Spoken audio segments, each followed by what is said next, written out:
Hello. So, in this session, I'm going to be going over personal revelation regarding the mystery schools of the ancient world. Many different cultures, many different creeds, all the different spiritual systems of the world had a different way of going about spiritual progress. I've mentioned before that there was once a time where there were many Christs walking the earth at the same time, and this was because the systems of that day produced Christs instead of Christians. And I'm going to uh, share some of that information with you. I'm going to go into some of that today. So, before I get into that, one term that I want to define is initiation. Some people might still be freaked out by that term because of certain ideas and certain connotations, but the term initiation really just refers to the beginning of a thing, the jump start of a thing, what it takes to begin. Oftentimes, this refers to rituals or rites. Um, Rituals and rites aren't necessarily right or wrong in any capacity. It's really just what it takes to begin.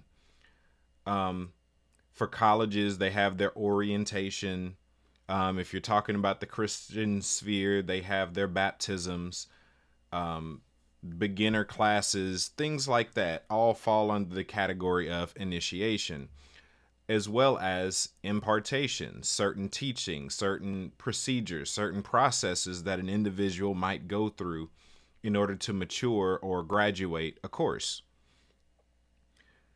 So I just wanted to share that information, that definition before I got too deep into this because I'm going to use that term a lot. So, starting off, I want to talk about Abraham. Abraham was a guy, and I want to start off with him, but from the perspective of the book known as The Apocalypse of Abraham. Um, One of the things that it talks about is that when Abraham is going into these different heavens, there's many different heavens. Heaven is a plural term. In the Hebrew, it's Hashemayim, which is heavenly places. It's more than one location. Um, I personally understand that there are seven main heavens with a multiplicity, really an infinity of realms and dimensions within each one of them. One of the things that happens in the apocalypse of Abraham is that as he enters into the different heavens, he has to learn the song that's associated with that heaven. And I believe that counts as an initiation. That counts as a rite of passage in a sense, where in order to really embrace the fullness of a place, you have to get into the frequency of a place. You have to receive that place's essence and be able to really release it back into that place. That was a practice that Abraham had gone accustomed to. And that's just a little bit I wanted to share about Abraham. Now I want to get deeper into, I'll go into the Nazarites. So the Nazarites were a certain sect of Hebrew. They were the spiritual system. They were a special spiritual system within the Hebraic culture that was known for producing Christ. This was one of the Christ schools. This was one of the Messiah schools, rather. Pretty much all of the Nazarites were Messiahs. Messiah just meaning anointed one. Christ just meaning anointed one. Everyone who was a Nazarite or had gone through the initiation rites of the Nazarites was a Christ. In this case, I want to talk about Samson and Samuel, two of which were both Nazarites, and both of them actually went through the procedures that I'm going to share with you today. So actually, through conversation with Samson, he's the one who began to share with me about what it took to become a Nazarite. Now, there is some information he hasn't shared with me yet concerning it, but I got the general picture just through conversation with him. And one of the things that he said is that they would go through a period of fasting. And in that fast, they would anoint themselves with special types of oils. They would go through different stages of this. Samson himself, which was uncommon at that time, actually went through the Nazarite process more than once. Insofar as he's revealed it to me, he actually went through it at least 3 times in his life. That's unheard of. That's a lot. So, on top of being anointed with oil, head to toe, they would they would have them wear linen, and they would bring them down into caverns and caves. They had special rooms, most likely underground, where it had a great echo and great reverberation. And they would play this special song. They would play this special music that would fill the atmosphere with a sound so dense you could touch it. And pretty much the music itself, the frequency itself, would interact with the oil that was on their body. And by that point, it should be in their being, which is why they'd go through a period of being anointed several times over while on an extended fast. And then it would be topped off with this music. Now, one of the things that helped them tap into the power of the Nazarite school was the vows that they would take. They're not allowed to touch the dead. They couldn't drink wine. So they couldn't cut their hair. As long as a Nazarite kept those vows, they were able to maintain all of the power that came with it. Samson is famous for breaking all of his vows and losing his power, eventually being able to get it back. Now, this Nazarite unction was actually a partnership with the Spirit of the Lord. Not Holy Spirit, but the Spirit of the Lord, which is one of the 7 spirits of God that's actually in control of the mystery system of the kingdom of God, or the empire of God. So this was a special outlet of ministry for the Spirit of the Lord, where he'd train up people in his ways. So those vows were direct covenants with the Spirit of the Lord. And insofar as they did not break their vows, they could tap into supernatural power and do amazing feats. Samson, as I said, went through this process more than once. The first time that he went through it was in the womb. His mother went through it while she was pregnant with him. So while he was still in the womb, his mother was a Nazarite as well. He received an impartation in the womb. Then, continuing again, once he came of age and decided to go through that same system, he went again. When he became a judge, he went through it again. That's at least 3 times that Samson actually underwent this Nazarite process, this chrism, this Christing process. Samuel, as I said, went through the same process. The difference is he never broke his vows, but he also didn't go through them as many as Samson did. So that's one of the beautiful things that I was able to learn from the Cloud of Witnesses is, one, the importance of oils and the importance of music and the importance of covenant as far as it goes with building special relationships with the 7 spirits. Next, I want to talk about the mystery system of ancient Egypt. I'll start off first by talking about the Jedi. The Jedi, spelled a little different than its Star Wars counterpart, is the inspiration for Star Wars Jedi. And it really resembles it a lot, where you have these warrior mystics based in ancient Egypt who were able to do some powerful things. The Jedi Order, there were 2 factions, the Shimsu Haru and the Shimsu Set. But originally, the Jedi themselves were created by Thoth, the Atlantean figure that many know has been popularized by Billy Carson.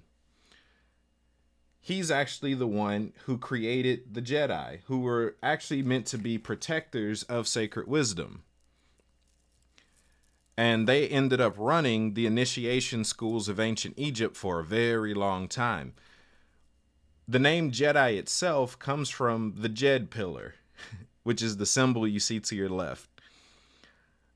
The Jed pillar is known as the spine of Asar, also known as Osiris.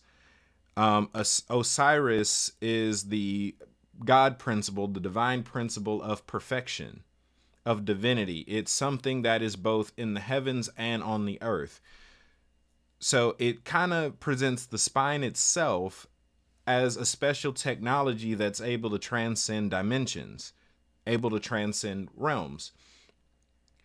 Now, it emphasizes being the spine of Asar, the master of the ether, the master of the duat, which ether, the quantum realm, it's talking about accessing energy, tapping into supernatural power. Now, this spine isn't just the physical one that we have in our body that gives our physical body stability, but it also refers to the chakra system, those 7 main energy points. Now, the chakra system itself is much bigger than 7 points. It's just there's 7 main points on the body. There's actually streams and channels and smaller points all throughout our system that goes up into the severals of thousands. But the spine of Asar itself is the connection point between, let's just say, the chakra system as it exists within your soul and your physical spine. And it's the journey, the process of learning how to keep a constant flow of energy flowing between the body and the soul. The Jed pillar itself was used as a form of ancient technology, kind of like a battery, a generator. So the idea of a Jedi was someone who was able to self-generate enough energy to the point where they were virtually immortal. They were masters. They were able to do all types of supernatural feats. Now, this process itself took about 40 years. A prominent figure that many of us know that went through this process was actually Moses. 40 of his years, he actually grew up in this system and went through, which is why when you're reading through biblical texts, you see that the magicians that operated under the Pharaoh were able to do everything that Moses was able to do. That's because they had went to the same schools. Now, the Jedi regiment was very strict. It was very, like I said, it took 40 years for them to complete their training. It would start off with them going through a restrictive diet, fasting, physical regiments. On top of that, they went through intense energy exercises for years. Up until they reached a certain stage of their development, they would then be mentored by someone who had already progressed further on. Typically a master in the system would take them under their wing, kind of like in Star Wars, where you have the knights that then select a Padawan. Similar thing. In fact, even that little ponytail that you see in Star Wars comes from ancient Egypt, and that's how they marked someone who was still undergoing their initiation. That was what Padawans looked like in ancient Egypt. They had a ponytail, and the side that they wore their ponytail on pretty much revealed their faction and or their state and status.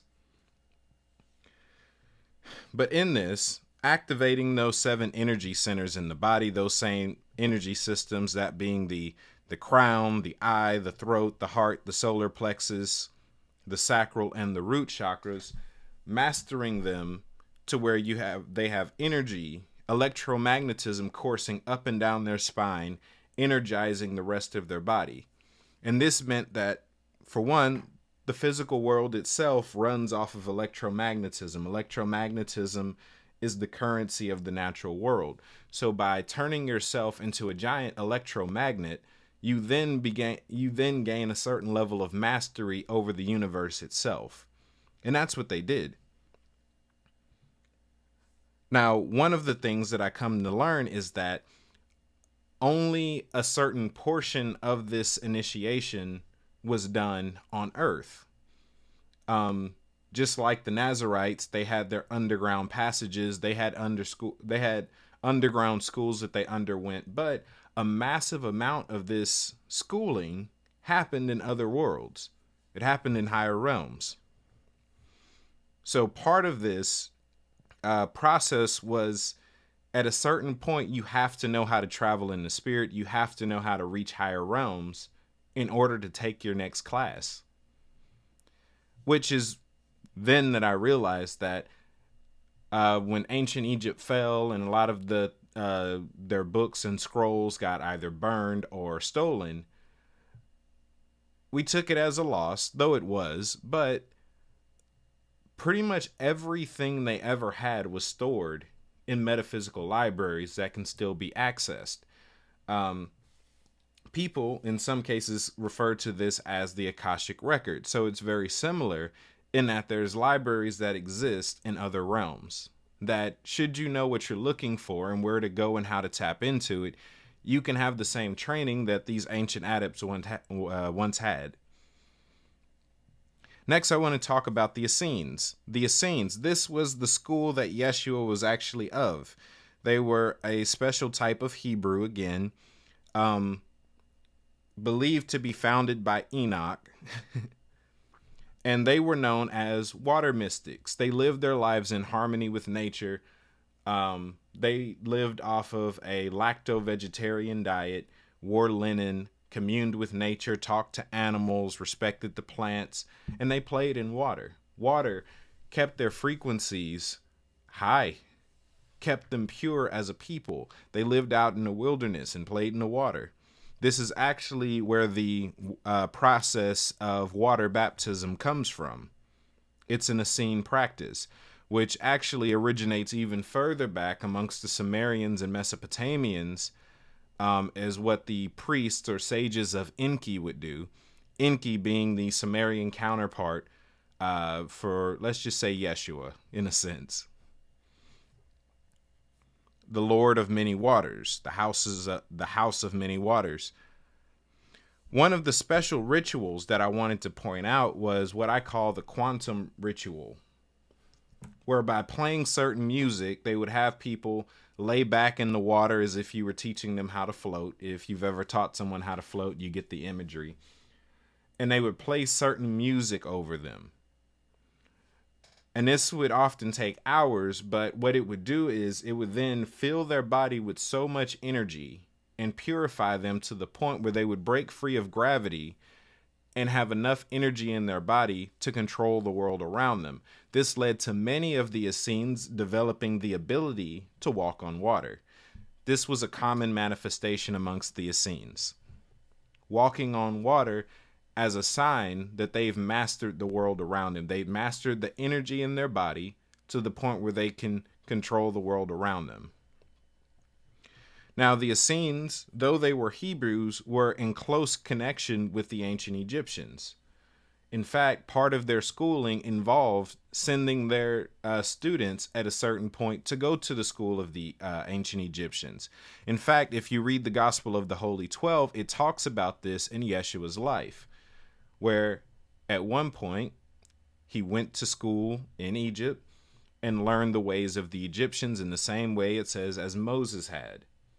I actually went through this in a previous video I did on the Kemetic origins of the anointing.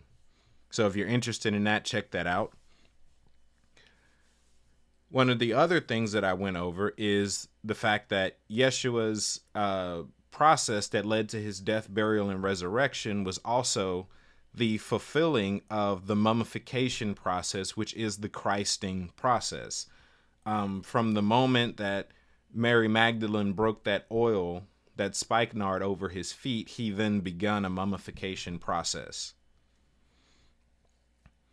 Next, I want to talk about another Jedi that many people didn't know was cool because school failed us. That individual being Pythagoras. Pythagoras actually went through the Egyptian mystery system. And when he returned back to his homeland, he started his own mystery school.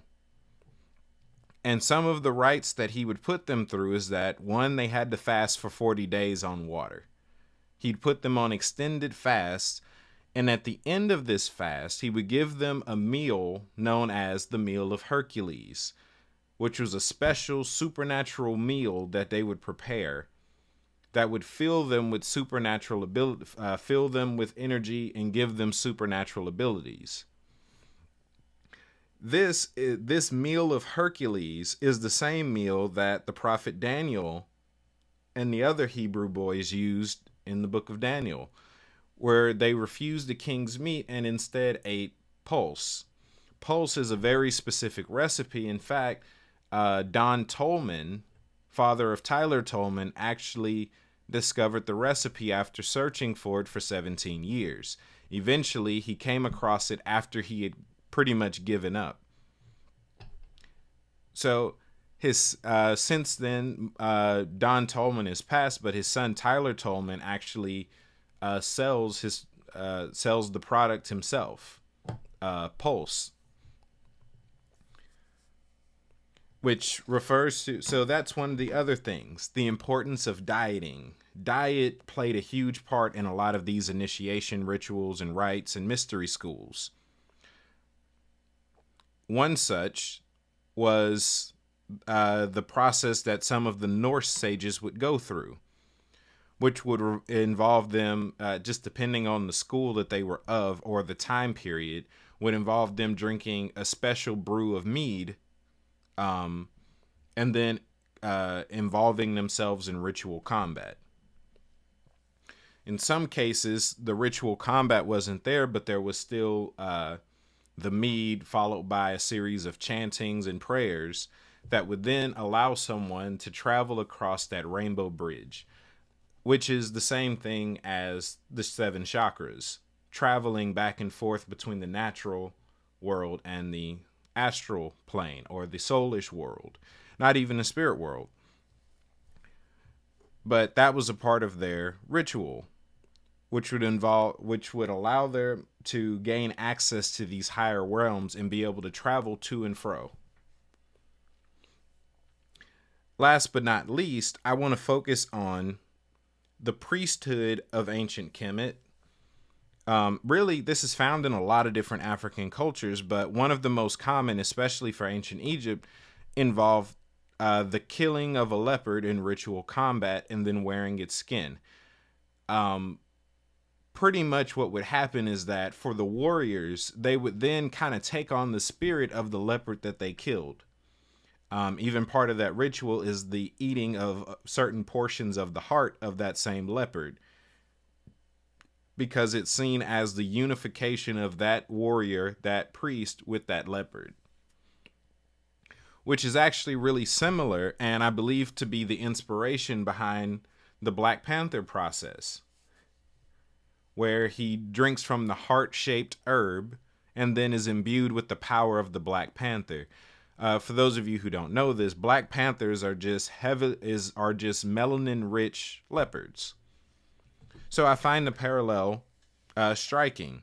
Again, you have that same mastery over the chakra system,